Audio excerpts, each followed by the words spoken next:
Hey there, everybody. Welcome to the Elite Gaming Arena here in the Duncan Lounge behind us here. And we're excited to talk to some folks involved with the esports industry at a high school level.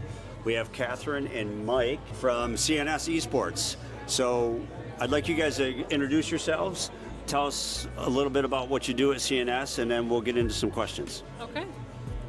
So my name's Cathrine. I teach biology at the high school, so 10th grade mostly. I've been in the district, so I graduated from CNS forever ago. So you came back? Yeah, so they hired me, so I came back. So I've been teaching in this district this is year 7. Year 7 in this district. So awesome. Yeah, awesome. It's been good. Mike?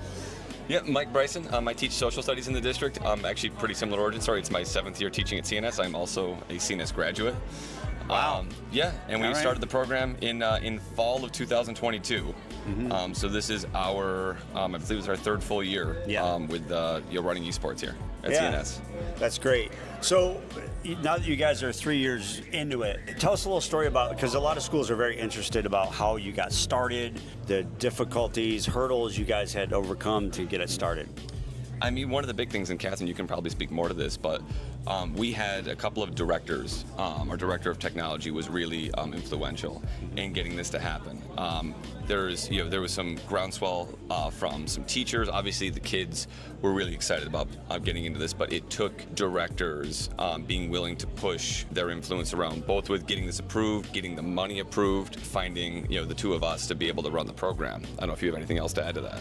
It's about taking a chance. It's about trusting us as the younger generation. There's a little bit of an age gap. And when you have an older set of administrators and an older board of directors, they don't see video games the same way that we see them. They don't see them as a tool for communication, collaboration, teamwork, all those things.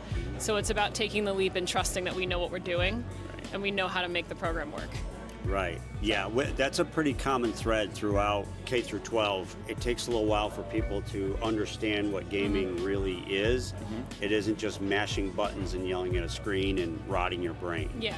Because, I mean, the older generation, it's been ingrained in them that video games are going to rot your brain, right? You're going to end up, they're going to ruin your life. Right. Ruin your life. You're going to end up in mom's basement, eating Doritos, drinking Mountain Dew the rest of your life, no job. And there are some aspects where if you were to allow that to be the case, then their video games could be a negative influence. But if you took a lot of the people who don't think video games are a legitimate form of competition, or just wouldn't want to see their kids becoming that person locked in their basement, and brought them here to this arena where you see kids making friends, where you see kids on the same team communicating and talking and strategizing with each other, no differently than they would whether it be a traditional sporting event or like an academic decathlon. Being able to have a facility like this to showcase off the benefits of esports and just how far the medium has gone. This kind of facility likely would not have been built all that long ago. And showing now that this kind of thing exists and is around and is successful, I think is, just further proof of how legitimate of a form of competition this is, and a form of after-school activity for some kids that, maybe aren't going to win a whole lot of games, but still, want to compete and want to have something to do. Right. Yeah. And that's a great point, because until a lot of people see the arena and see all the other people competing, and they realize, there are other schools doing this. There are other students doing this. Now all of a sudden it becomes real. Mm-hmm. If they're just gaming in their bedroom or maybe a classroom at school against other schools out in the cloud somewhere, it isn't as real. Because, Friday Night Football, there's 2 teams. Right. The grandstands are full. There's 2 teams, one on each side of the field. That's real. That's happening. A lot of parents don't understand what exactly is happening when they're playing, and for our players, it's just as exciting. Oh yeah. And it's just as stressful, and all the emotions. It's a roller coaster. Coming here, and I think people, and that's why we built this place, to bring people here to, we don't need to legitimize it because we already know how legitimate it is, but this is a great place for kids to get together, meet the players they've been playing against all season long, and for the parents to come with them. I noticed this particular championship, there seems to be more parents here this time than even last time. Yeah. So there seems to be more parent participation, which I think is crucial to to keep this going. Going back to starting, once you started the program, right? So how did you start? Like, how did you tell the kids? How did you get the interest going? And, how did you decide, what games to play, what platform to use, all that stuff? So I was, the original program was started by myself and another administrator who is still with the district but isn't working directly with us anymore. And we got together and basically figured out, number one, what the district would allow us to play, because one barrier to some of this is there are some games that districts, for some legitimate and illegitimate reasons, don't want to be associated with. And so we were able to kind of narrow it down, games that we thought would have broad enough appeal and that the district had some buy-in. And to begin with, that was Mario Kart and Super Smash. Great. Which, classic video games. Yep. And you mentioned... Great start. You mentioned parents before, just to, quickly go off on that. Like, it's been a lot of fun, with the parents that have come, here and, just to our practices or games at school, hearing parents be like, yeah, I was playing against my son, when he was 4 years old, 5 years old. Yeah. And, seeing that kind of progression is something that, that all families can do together. Yeah. And kind of grow with. Right. But as far as the program itself, we were able to get some things out in the announcements, make some flyers, and spread the word that we had an esports team, that we were playing Mario Kart and Super Smash, and that we were treating this as a sport. It is not officially sanctioned New York State, whatever the governing body is, and that's all well and good, and that's above my pay grade. But we wanted to make sure the kids knew that we were taking this seriously, that this wasn't necessarily a gaming club. We wanted it to be fun, and it's been a lot of fun for the people that have joined it, but there are standards when it comes to grades, attitude, both after school with us as well as in the classroom. Yeah. We expect us, the old saying of student athlete, you're a student first. Our esports players are exactly in that right mold, and making sure to drill into them that we were going to take this seriously. Both told them they could take it seriously and get really good really fast. And also they had some standards to uphold both in and out of the classroom. Yeah. And it's only been able to grow from there. After the first semester, that original administrator stepped away. I had a momentary freak out for a brief moment here. Sure. And then, Cathrine came in. And I mean, Cathrine can speak, more to everything. Cathrine has a bit more of a background in this than I do, but just both the organizational abilities, which is something I certainly lack, the ability to play the games better than I can, and I think the two of us work well together as a team. Yeah. In that way. I don't know what it was like when you stepped into all this. It was, I mean, you're right. We make a great team because you're strong at talking to the kids and doing the traditional coach, kind of like doing the pep talks and doing getting them in the game, getting them in their headspace, that kind of thing. Whereas I played esports in college. I started the esports group at SUNY Potsdam. We were starting off with League of Legends. Forever, this would have been 2012. So I haven't touched League in years, but that was kind of my origins into this, was getting that program started. And then I saw the posting for the coach, and I walked right into the director's office, and I was like, you want me in this job. I am probably the only person who has experience, who knows what I'm doing. Right. Give me this now, please. So thankfully, he put his faith in me, and here we are. Great. But yeah, it was definitely easy to start bouncing back off to building the program. Switch games have a really low barrier to entry. Yeah. It's relatively cheap equipment. The kids are more likely to have them or understand what they're doing and what they're playing. And the games on them are very easy to learn. Yeah. Like Mario Kart is pretty much anybody can sit down, pick up a controller, and race. Sure. So it's a very easy to begin with sort of game. And then we started with Kart and Smash. We've built into Rocket League. So we were able to get a couple computers. And now we're trying to get more computers so we can do Overwatch and Marvel Rivals, which are the hopes for next season. So it's just, we're building it little by little. Every year we get a new piece, we get a new console, we get a new computer. I'll give you one quick example of the low barrier to entry when it comes to some of the Mario games with Mario Kart, as well as just how we're able to recruit for things like this, just spread the word. One thing we were able to do is we've got some ViewSonic, large TVs that we're able to use in our school. A couple times we've been able to push them into our cafeterias during lunch, where everyone's got to be. Some kids don't listen to the announcements, but everyone's got to be there during lunch. Sure. You got a big TV with some video games going on during lunch. You're going to get attention. All of a sudden, people are going to care, and so a lot of people showed up. People that haven't necessarily come out to play esports, but they liked playing video games. Sure. They liked playing Mario Kart. they came and did that, and eventually there was a student there that I have in my typical class who does not speak English, who had never played Mario Kart before, and I certainly don't speak a whole lot of Spanish, but I was able to kind of show her exactly what to do, what buttons to press, and she was able to zoom around the track and kick my butt. I think the first or second time that we played, which was it's exactly in character with me as a person, as a video gamer, but also with the games themselves and just how accessible they are to so many people. Right. Now, you mentioned the grades with the students. Have you guys found that it's an incentive that you can use, kind of that carrot to dangle out in front of the kids? And what kind of success have you had with that? I mean, I've got a particular student in mind. I don't know if you're thinking of the same one that I am. But so we had a student that wanted to join in this semester. He was a student of mine last year. He was someone that was clearly smart, and talking with other teachers, you can see his intelligence. He didn't like school. And there's a lot of students that just don't like school, don't like doing school. It is not for them. And I get that. I understand that. He wanted to come out to play. Was he playing Mario Kart or Super Smash? So he was coming out to play Super Smash, or one of the two. The game itself doesn't necessarily matter. Right. We pulled up his grades and we're like, look at, we need to fix this. And that was one of the first times I'd ever seen this particular student say, okay, I'm going to do it. And then he did it. Yeah. It's one thing for kids to say, right. I'm going to get my grades up, I'll be better next time. But he went out and did it to the point where I had the principal, I had school social worker, I had other teachers coming up to me and saying, I don't know what changed exactly, but I know he keeps talking about wanting to be eligible for esports, and all of a sudden, he was, he's been on a rocket ship that only goes up.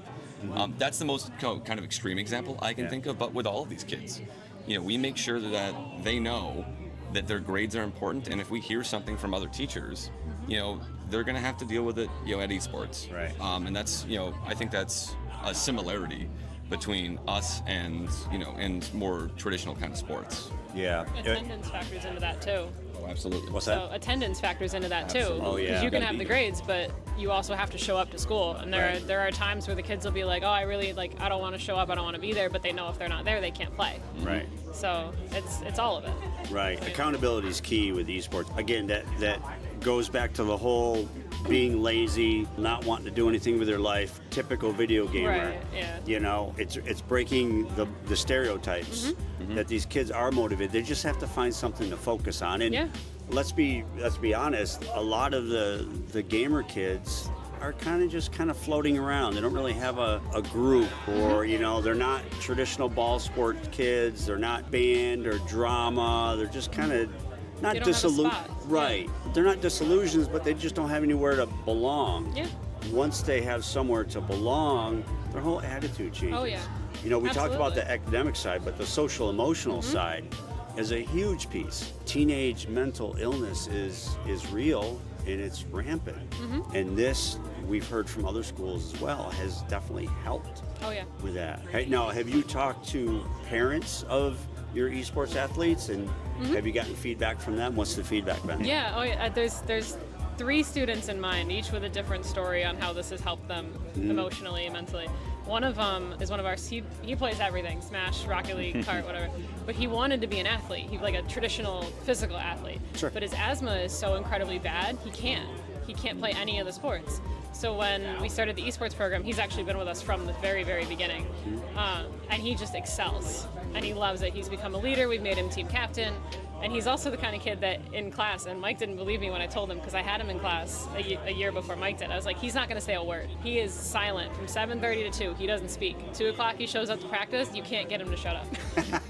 He's in a room full of people he likes. He's doing something he loves doing. He takes on that leadership role, and it's just seeing the transformation. And we were talking to his parents yesterday, literally about this, and they both were we were commiserating on the fact how much this has been helpful for this particular child. We have another one who, by his own testimony, he's like, I had no friends. I didn't talk to anybody. I came to school. I went home. And then he joined the esports program, and he's one of our captains. He's a good leader in the group. You just watch them shine. It's incredible. So. That's great. Yeah. And we hear those stories all the time, and that's really a driving force for us. I have a son on the spectrum. He had struggles fitting in. He found marching band. This is before esports was a thing. He found marching band. He was awesome. Yeah. He loved it. Just got to find your spot. Right. Yeah, I mean, like I almost want to push back on the idea that some people are kind of drifting around and just phrase it more like, we have allowed them to drift around. There are, stereotypes set in not just among, students, but other adults. Yeah. The idea of, some people are just loners, some people are just, and, there are some people that just, would rather be on their own, and so be it. But when given the opportunity to be around like-minded people, when given the opportunity to be at something that you are good at and excel at, whether it is a traditional sport, whether it's just doing well in school, whether you're just naturally that kind of person, or whether it's marching band like your son or esports like with so many of our kids, teenagers have that opportunity. They're generally going to take it, and you'll find that it's not so much that kids are just loners and are adrift, but they have been allowed to be by what is and is not available to them. Right. Yeah. And the key is, and I talk to a lot of teachers, a lot of administrators that are misinformed or don't have all the information on esports. And I was like, look, statistically, about 80% of the students walking your hallways play games. And they may not all be at a competitive level, but they're all gamers. Yes. You can't say that about any other activity in school, football, basketball, baseball. So you have an audience, you have a group of people a group of students that want to do this, that look for it. They do it every day, almost every day anyways. So if we can help them in a controlled environment, connect them at school, connect them with the school, and integrate them into the school system, with the jerseys and the trophies and yearbook pictures and all that sort of stuff. What that does mentally and emotionally for these kids is like they're part of something now. They're not outcasts. They're not the nerds, and it's just such a great thing that esports does. And I tell parents and athletic directors all the time, is like, don't focus on the games. It's the activity, it's the engagement, it's validating their passions is what really makes a difference, and it really clicks with them. And now, when you're on their level, right, you're validating their passions. Now you have something in common with them. Now they're open to other things, other opportunities, and getting better grades, better attendance, less disciplinary actions. Because all those things are chronic problems in middle school and high school. And esports doesn't capture all of it, but it captures a lot. It helps, and it is, if not the solution, a solution for a certain percentage of kids. The same way, I have kids that play football that, are only in school to play football. They only keep their grades up to play football. And that's fine. Like there is nothing wrong with that. It's part of the reason why athletics in schools exist. Right. And it's part of the reason why esports exists for that other population of students. Exactly right. Yeah. So you're 3 years in, and what do you see? I know you said you're adding stuff all the time. Has the participation still been there? Is it gaining ground? Where do you see this 5 years from now? Oh, huge. If we get what we want, we would be double, at least, the size we are right now. We have the kids who want to play. They show up, they're there, they're taking turns. Our roadblock is equipment. Right. We don't have enough switches to run more than 2 Mario Kart teams, for example. We don't have enough computers to do more than a Rocket League team, even though we have lines of kids who want to play. So we want more equipment. We also need a space. Part of what we've been working with our administration on is getting a dedicated space for the equipment so we can expand it, so we can do, it's the dominoes falling. Sure. Yeah. So starting the program was easy compared to this, compared to convincing administration, hey, we need a room to put all of our stuff in.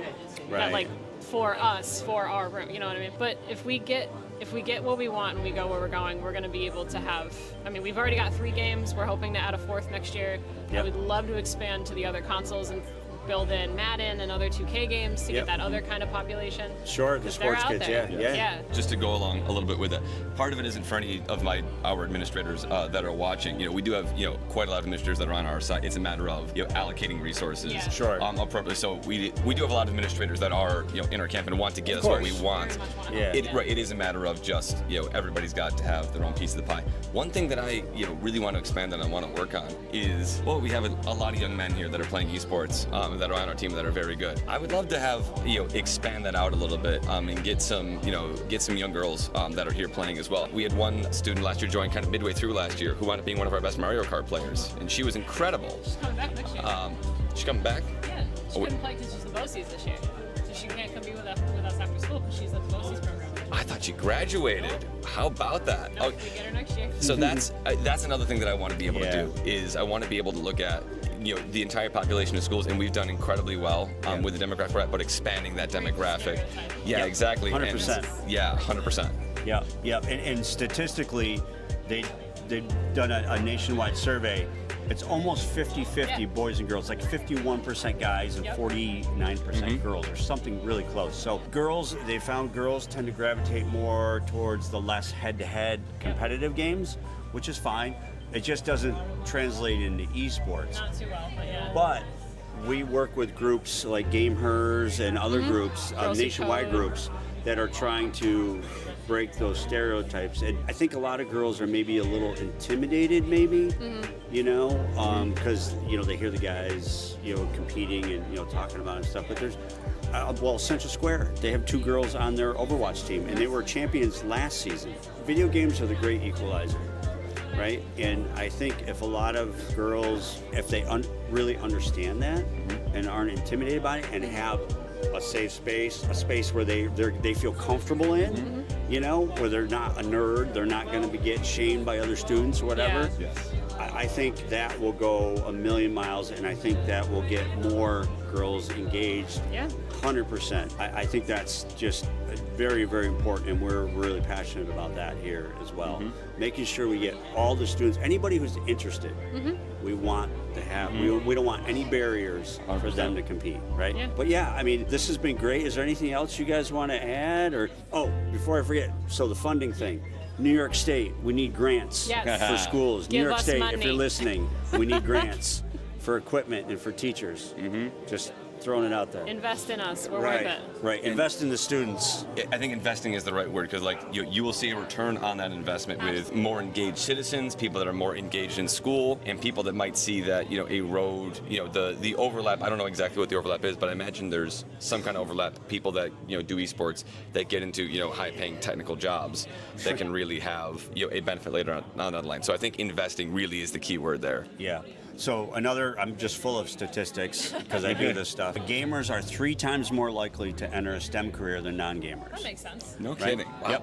Yep, 3 times more likely. So we all know they have that analytical brain, the problem-solving, critical thinking brain, and they like challenges. That's why they play video games. They like those challenges, they like that instant gratification of solving that challenge. And by the way, there's another challenge? Okay, I'll go on to that.